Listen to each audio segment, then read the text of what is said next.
The Big Sil's top 10 NFL tight ends in the league today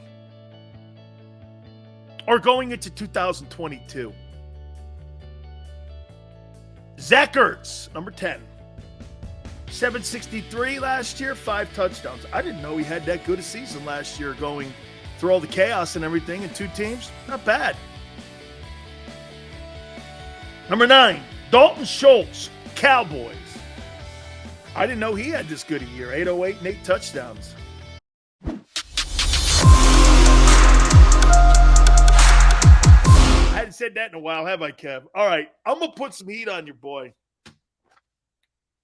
Come on, Tyler. Damn it. Damn it. I'm trying to do my best here. Okay. Here are, let's do this one first. The Big Sil's top 10 NFL tight ends in the league today are going into 2022. Zach Ertz, number 10. 763 last year, 5 touchdowns. I didn't know he had that good a season last year going through all the chaos and everything in 2 teams. Not bad. Number 9, Dalton Schultz, Cowboys. I didn't know he had this good a year. 808 and 8 touchdowns.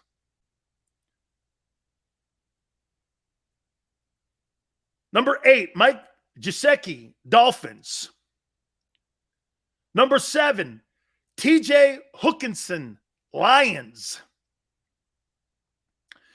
Hey, you want to hear something that I didn't realize?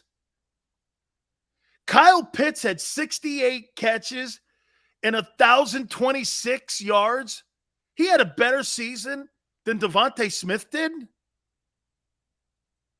on the Falcons. That guy had 1,000 yards receptions and reception yards last year. Kyler Pitts, the kid from Xander, that's the kid from Florida, right? Holy cow, man. That's some pretty good shit there. 68 catches, 1,026. That guy's a weapon. Number 5, Dallas Goedert. I didn't realize Dallas had 830 yards and receiving yards and 4 touchdowns. Way to go, Jalen. That's not too bad. Even though his best production game came with Gardner Minshew. Number 4, Darren Waller, Raiders. Number 3, Mark Edwards. This guy is unreal. So we're talking about no wideouts being in Baltimore. He had 107 and 1,361 in reception yards last year from the tight end spot. That's pretty impressive. I'll tell you what, Mark Edwards doesn't get enough love. I think there's 3 tight ends that are premier now that Gronk is retired. I got George Kittle, number 2. And Travis Kelce. You know Travis Kelce has 6 straight 1,000-yard receiving years in Kansas City? That speaks a lot to Patrick Mahomes and also Alex Smith. One above all. This kid Andrews, though, man, yeah, he may get all the targets, but he's productive. Okay, yeah, but hey, 215. This guy here, Paul says, who's the top 3 NBA picks tomorrow? Who cares? Who cares? Again, WIP and the Fanatic will have that for you. You can sit around and listen to a show no one listens to. Did I do that? I'm so sorry. Hey, we'll do a draft show tomorrow. Great. You won't find that here. No one gives a shit about the NBA draft. They care about free agency. That I will agree to. The NBA draft, that guys you never heard of from Europe. More power to you. Hey, Xander, one thing I've learned on YouTube. Yeah, you want to see people go like this? Start having an NBA draft tomorrow. Hey, we'll do 3 hours of the NBA draft show. Okay. Okie dokie. Hey, Kenneth, that's any show. That's any show. Sitting around talking about pennant races. Wake me up in September. So, the Eagles have the 5th best tight end in the league. So, before I move over, you had the 5th best tight end, and you paid $100 million for a wideout, and you spent a first rounder 2 years ago in Devontae. Let's move on.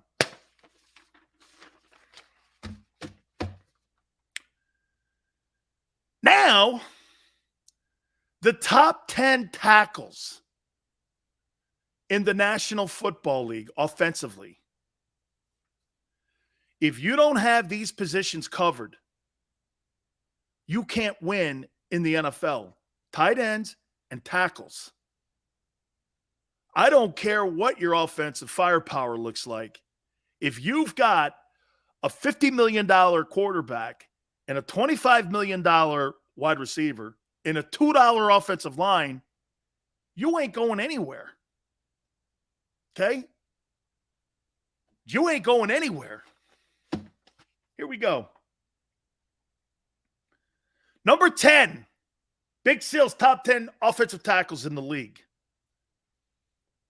Colton Miller, Raiders. You want to know something about this kid? 4 years ago, I thought he was the worst tackle and right tackle who don't really get enough love in the league. And he's transformed himself into being one of the better guys in the NFL. I'm impressed with him and the coaching that he's getting with the Raiders. Number 9, Jordan Mailata, Eagles. Continues to get better and better, learning the position. This guy didn't know how to put a helmet on 4 years ago. And to see where he is dramatically going to continue to move up this list. His best days are still ahead of him. He's going to be in the next 3 years, potentially, maybe one of the top 2 guys. Okay?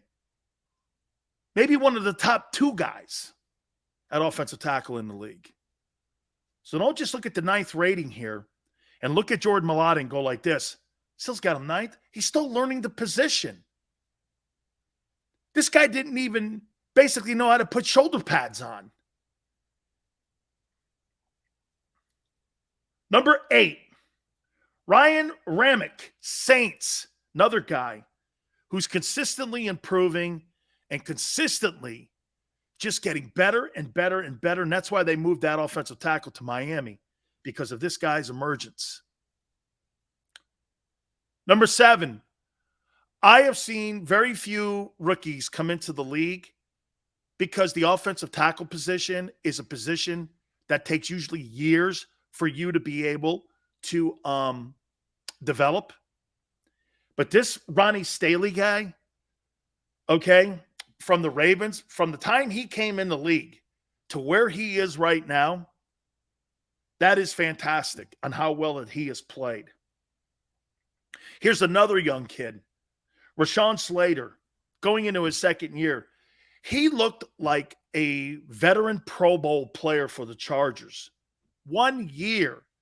He's impressed me enough to sit here and say that this kid here and maybe Jordan Mailata over the next 3 years are going to battle it out, okay, between who the best offensive tackles are in the game.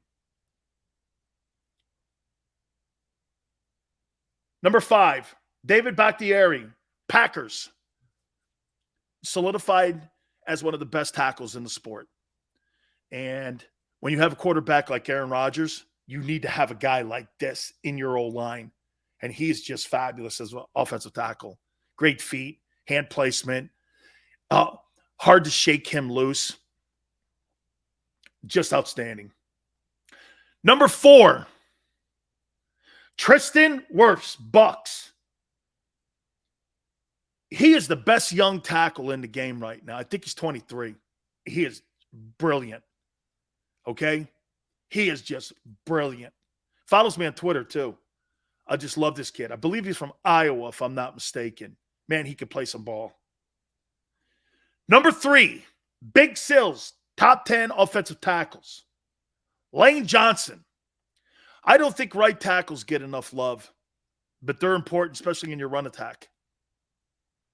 And Lane Johnson has been a centerpiece for that Eagle offensive line. I got him 3rd. Number 2, Tyron Smith, Cowboys. I mean, there is nothing and no flaw in his game whatsoever. I just think they got to improve the running attack, and I think that's got a lot to do with playing Tony Pollard more. And the number 1 offensive tackle in the game today, by the way, you'll never see guys like this on the open market. You'll never see one of these guys not under contract. Finding guys like this are impossible. Jordan Mailata was a needle in a haystack. Finding these kind of players and being right on them is incredible.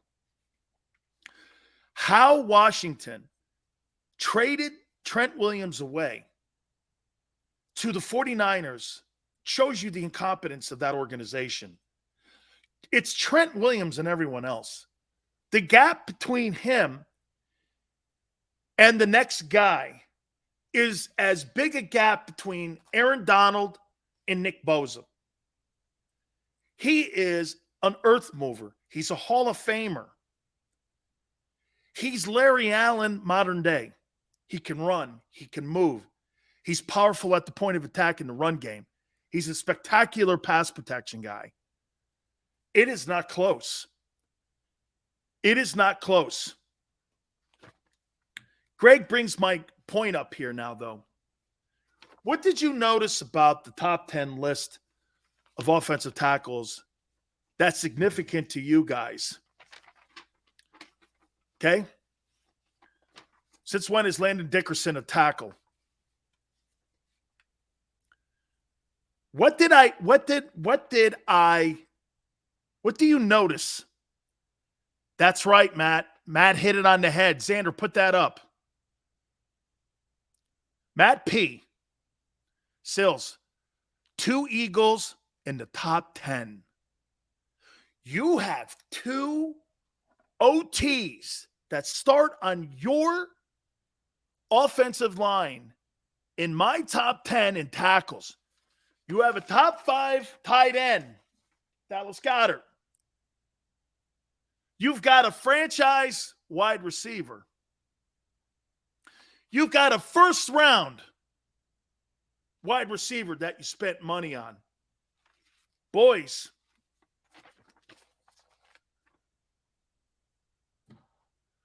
if Jalen Hurts doesn't deliver, it would be a crime that they didn't bring in Garoppolo or a professional quarterback to quarterback this team.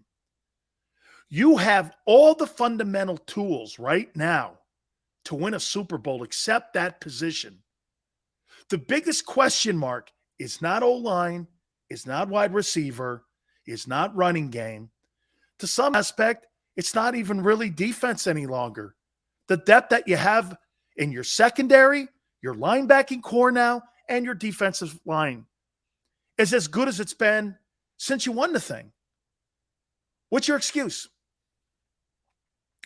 If that team falls short from getting and going to the Super Bowl this year, it is all on your quarterback.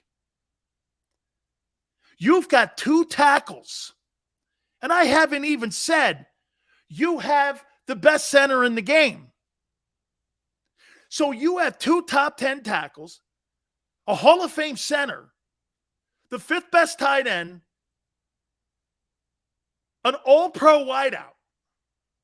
There are no excuses for this football team not to win.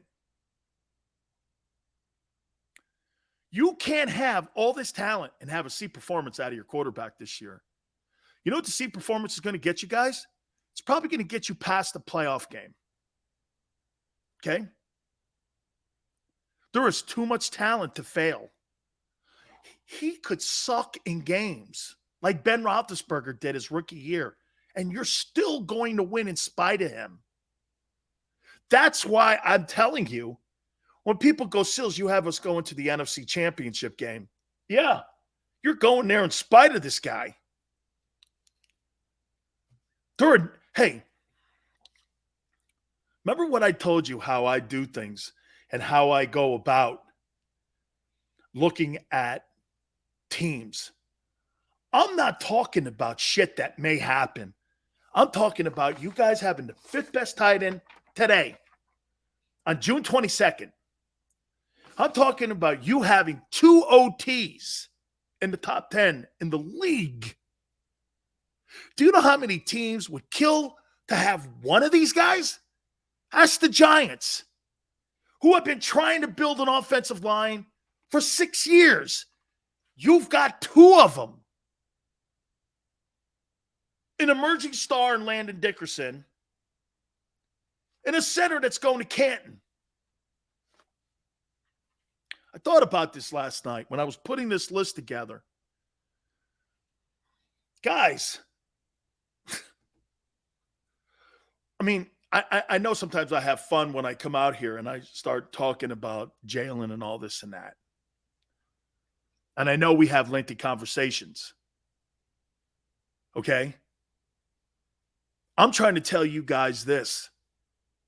All the things you're hearing right now, all the projections, what I talk to you about is not projection. Okay? This is the baby formula that's on the shelves. This is on the shelves. Yeah, Bombay, man, that's some sad news today. Exactly, Big Sills. Light fires under these guys. Hey, Eastside Monster. Where's the flaw in your team? It's a great question. How about this? I ask you. Trader Chris, thank you. Sorry to change it up, but did you know that Tony Saragusa passed away? Trader, yeah, people informed me of it, man. Sad day, brother. And we thank you very much, man. It's all good, dude. I mean, lived a great life. Lived absolutely a great life. He was a great football player from Pitt. Those Pitt guys always, they always produce guys, don't they, man? He was really good. Trader Chris, funny as hell guy. Funny as hell. Yeah, he played with a bunch of really good dudes at Pittsburgh. I think he was a youngster when Bill Moss was there. I know, man. Jadis, Ravens are not having a good day. He did have Bombay. He did have a role on this. Oh my God. I'm going to take a break. I got a Tony Saragusa story, and it's with the Sopranos. I may have broached it a little bit with you before. Let me hit on that. We'll expand a little bit more of what we did here. Guys, really? This is what I'm looking at with your team. Hit the like button. Do me a favor. Don't forget our friends at Morgan & Morgan, where the fee is free. That means this: if you're hurt or injured on the job, finding that attorney is one of the most important things that you can possibly do for your family. For the people is not a slogan. It's who they are. It's what they've been for 30 years. Over $13.5 billion worth of compensation settlements for their clients. Unprecedented, man. When you're talking about the over 800 attorneys that they have at the firm, making them the biggest in the country, and offices in Philly, New York, and in Florida, they're ready to do battle for you. Call them at 800-512-1600. That's 800-512-1600. Call us free. Consultations free.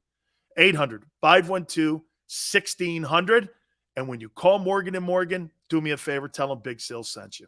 After a car crash, the big insurance companies you see advertising on TV, they may try to downplay your case and might say it's only a fender bender or it's just a herniated disc. I worry that some law firms fall for this BS. Not us. We put ourselves in your shoes and ask, what would it be like to be in your pain for the rest of our lives? $1 million wouldn't be enough for me. There's only one Morgan & Morgan. ForThePeople.com.